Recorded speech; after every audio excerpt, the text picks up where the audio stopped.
All right, so here it is, a casual conversation between the Gigabyte Aero 15 and the Mag 15. This gets asked all the time, Bob, which one should I get? The Aero 15, the Mag 15, or the Razer Blade 15? By the way, Razer, if you're up to this challenge, one of those would look really good right here for this little casual Smackdown. So with that out of the way, there's really no right or wrong answer to this riddle here. It's not a riddle at all, but there are some things that this machine does better than this machine. There are some things that this machine does better than this machine, and in the grand scheme of all these things, some of you may find a deal breaker in there which would ultimately persuade you one way or the other. So for 2 months post-review of this Mag 15, I turned that into my daily driver. I know this laptop very well. Prior to that, I was using this for 7 months straight, and over the last 2 weeks, I went back to this just to familiarize myself with Gigabyte as I am in the middle of a review of the Aero 17. It sort of made sense. So with both of these very fresh on my mind and a cheat sheet here in front of me, we're going to talk about the things that this does better than this. And we're going to talk about the things that this does better than this. Let's start off with the weight, footprint, and then perhaps build quality. The Mag actually is a little bit lighter at 4.15 pounds. It's not as deep, so it actually takes up a little bit less real estate. Now with that said, I have no problem taking this with me anywhere, sliding this into any bag, anything that this will find itself fitting into, this will ultimately do the same. But that magnesium alloy build quality is what makes this very light. It doesn't leave fingerprints nearly as much as like an aluminum, even though this is a CNC type solution. Very, very nice build quality, and I feel confident in telling you that both of these are built very well. But there's just something about that magnesium alloy and just the smaller footprint of this particular laptop that just sort of gives it a weird premium edge to it. But by no means is this built poorly. It's just this stands out in a crowd of all laptops featuring specs like this. Now the trackpad on the Mag is slightly larger. It's very easy to disable by double tapping the top left-hand side, and as well as the Windows Hello, which the classic Aero 15 does not feature. So we do have Windows Hello, and instead of using a fingerprint reader, it does have the IR camera. And that's a pretty fancy Windows Hello solution. And those out there that are big on privacy, obviously this would be a no-no, and perhaps utilizing the chassis refresh of the Aero with the little shutter that would go over the camera, maybe that would be something to your preference and liking as opposed to something like this. But for the Windows Hello fanatics out there, if you've never used the IR camera for Windows Hello, you just open it up, it recognizes your face, and it loads into the operating system. It's really cool. I think it's something neat. Those that are not fans of it, I get it. You security fans out there that are just not wanting to get spied on, I dig it, man. But as far as Windows Hello, this does have it, and the classic or pre-classic Aero, which we have here, it just does not feature a fingerprint reader or the IR camera. And when it comes to the overall trackpad usage, putting a lot of time into both of these, this one's a little bit larger, it's easy to disable, and I do like that. And I find that both of them having a glass finish in the Windows Precision, drivers on there, it's just a really, really nice experience. However, and this is a serious nitpick here. Like, if this trackpad works good 100% of the time, this one is like 99.999. I have no problem converting to this machine after using this one for a while, but when I go back to this one, there's just something about the trackpad's accuracy that just seems to have a higher level of precision. And if 100 of you were to test this back and forth, maybe 10 of you might pick up on it at first, and if you spend a lot of time with it, I think a lot of you would, but you really got to sink some time into it. And at first, it was something that I did not recognize, but now it's so subtle. And honestly, if I left that part out of this casual Smackdown, I don't think anybody would know the difference. The trackpad on the Mag is quite excellent, but on the Aero 15 here, it's a hair better. Now, when it comes to CPU intensive tasks, the Mag is set up to actually pull a little bit more wattage than the Aero 15, at least this particular model. And even tuning this laptop with the highest CPU wattage allowed still can't quite pull as much as this one. And for video rendering and handbrake and coding, things like that, does give a slight advantage here. I would say sometimes, as little as 3 to 5%, maybe as much as 10%. Sometimes that's really pushing it. And as somebody who edits on laptops, going back and forth between the two, I really didn't notice that big of a difference, but technically speaking, the Mag does win here. Now, when it comes to using them in a docked environment, that means with the lid closed, not something you're going to want to do on here, as the exhaust is being vented at the hinge. It does offer a nice clean aesthetic, and there's no vents or ports in the back, which could actually be a pro or a con depending on what kind of things that you prefer. But nonetheless, being able to use a laptop at its fullest when the lid is closed, maybe as a docking station, and then hooking up your peripherals to it, those that desire doing that, then this is a perfect laptop for you, and this one isn't, and it's very night and day. All right, so let's go on to the pros with the Aero 15 that it edges out on the Mag 15. Let's start off with fan acoustics. Fan acoustics at idle, fan acoustics at load. This one is better across the board. Port selection. Both offer great ports, ultra high-speed card reader 2 on this versus UHS 1. They both have Thunderbolt 3, but the Aero has an additional USB-C. There's just a little bit extra ports on this versus this, and if you are a content creator, that's definitely something to factor in, as those ultra high-speed 2 card readers are 10 times faster than UHS 1s, and it does speed up the workflow time, and that's very nice. I would like to see UHS 3 on these. Even the newest refresh of the Aero still uses ultra high speed 2. A bit of a bummer, but over time these will get converted to UHS 3. It's just a matter of time. And the fact that this does have it out of the box is really nice for someone like me. Now, when it comes to software, if you would have said which one was better 2 years ago, I would have said anything from Tongfang, hands down. But Gigabyte has done a full 180 on their software suite, and it works fantastic. It's very detailed, it's very robust. There is wonderful fan control on the Aero 15. And just overall, the software suite, the software package, its reliability, its consistency throughout 2019, it is night and day compared to what it was the previous generations of these laptops.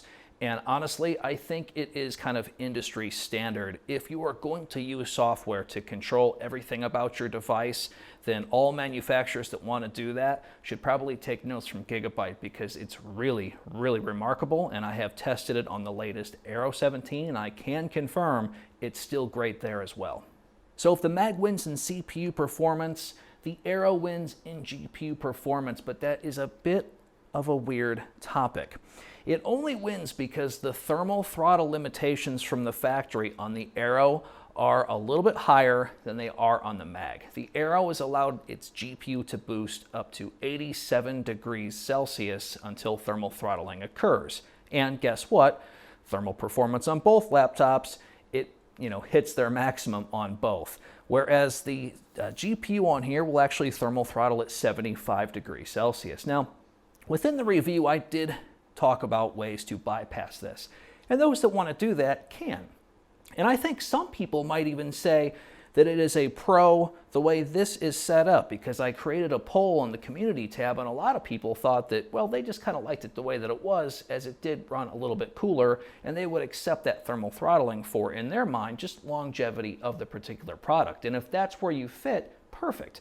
But when it comes to GPU performance, out of the factory, all else things being equal, you plug them in, you update them, you game, this one here, if both GPUs are the same, is going to perform better.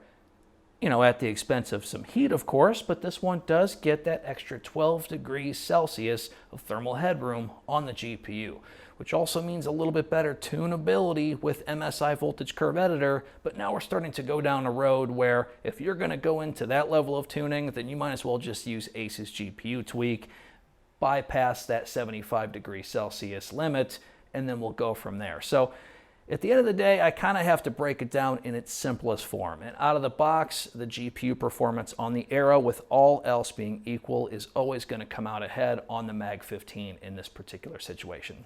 The displays on both Full HD 144 Hz. Now the Mag 15 will generally come in at around 30 to 40 nits brighter, but as you can see here before you, with all the lighting created equal, it's really hard to tell the difference. This one is ever so slightly brighter. It's a little bit more visible to the naked eye than it will be on this camera. However, the calibration on this is not going to be as close as this is from the factory. These are Pantone calibrated individually from the factory, and there's even a video on either Gigabytes or Aorus's YouTube page that actually show this happening. This is a real thing. So these are not just generic, certifications, Pantone certified. These are all individually calibrated from the factory. Both of these are calibrated right now. This one's using the certified Pantone calibration that will be downloaded, through the software once you install that for this particular laptop. And this one I did with the Spider 5 Pro.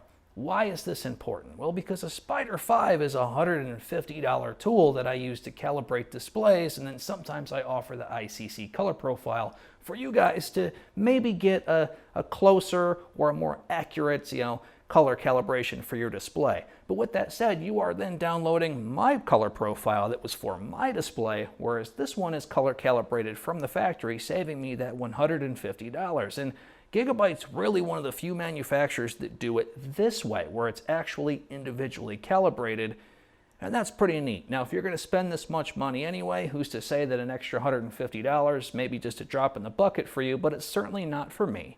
And I think it's cool that they do this. So I would have to give the display edge to Gigabyte, but it would only be for that reason. After both are calibrated, well, now you're going to want the one that's a little bit brighter. So it's a bit of a toss-up, but when we're talking about that out-of-the-box experience, which I think is pretty fair because that's how 99.9% of you are likely going to be using either one of these laptops, having that certified, personal, individual calibration from the factory is pretty awesome, and in my opinion would definitely win the display argument. Speaker audio on both. Despite the Mag 15 having that Sound Blaster Connect, the Gigabyte's NEMIC 3 sound and just overall sound quality with little to no effort is just a little bit better than the Mag. Now, when I first reviewed this and that Sound Blaster audio was not installed on this laptop, it was not quite a ready feature yet, then hands down the Aero would smash the Mag in audio comparisons. But now it's actually pretty close, and I would still have to give the edge to the Aero oh so slightly. However, if 100 of you had this laptop, had the Mag, and it was yours, but then it just so happened that you had somebody's Aero 15 at your house and you were listening to the audio comparison back and forth, I'll bet you 80 or 90% of you would still vote for this one, just, because there would be a little bit of bias involved, right? I get that. And I say that because they're both very close at this point, now that this one has the Sound Blaster audio, but after listening to them both over and over and over again, with all things being at their best, the Gigabyte speaker audio is just a little bit better.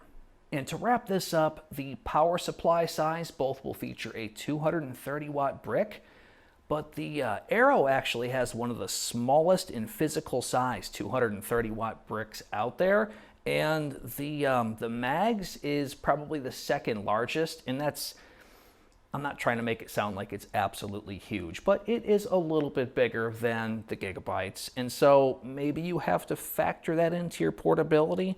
The footprint here is a little bit smaller of a chassis versus the Aero, but the power supply unit's a little bit bigger on the Mag versus the Gigabyte. You know what I mean? Like, where are you at there? But if I have to compare all things as basic as possible, you would have to give the edge to the power supply units, physical plastic size being a little bit smaller on the Aero 15 versus what the Mag can offer. So bottom line is they are both great, and I think in the simplest forms, some of the things that are going to matter the most are the keyboard. This one has the mechanical switches, and it does not feature a number pad. And I think, honestly, beyond everything else that I compared for one or the other, I'd be willing to bet you that the keyboard is going to be a huge factor in which one you prefer, because there's people out there that absolutely despise the number pad.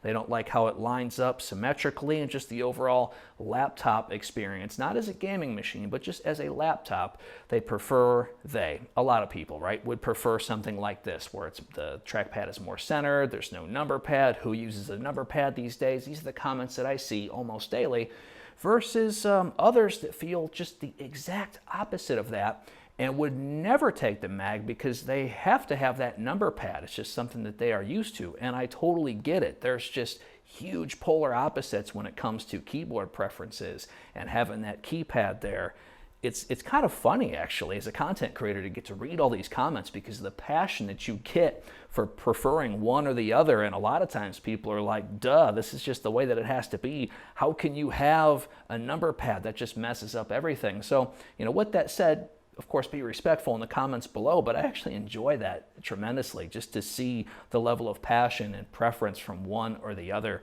And when it comes down to the breakdown of all of these little things, I couldn't tell you, which one to go with. All I do is try to review these things as honestly as possible, and you make the choice. I think they're both spectacular laptops, and everything else that I really didn't mention is pretty much equal. The battery size is the same, basically. The unplugged battery time is essentially the same. The storage, opportunities there are very similar with two M.2s. There's just so many, parallels with these two machines that everything that I kind of pro'd and conned between the two, well, even most of those were very, very close to one another, that in a nutshell, I probably could have just said, they're both great. Which keyboard would you prefer? Well, you prefer that one? Then go with that one. That's going to do it for now. Thank you for watching.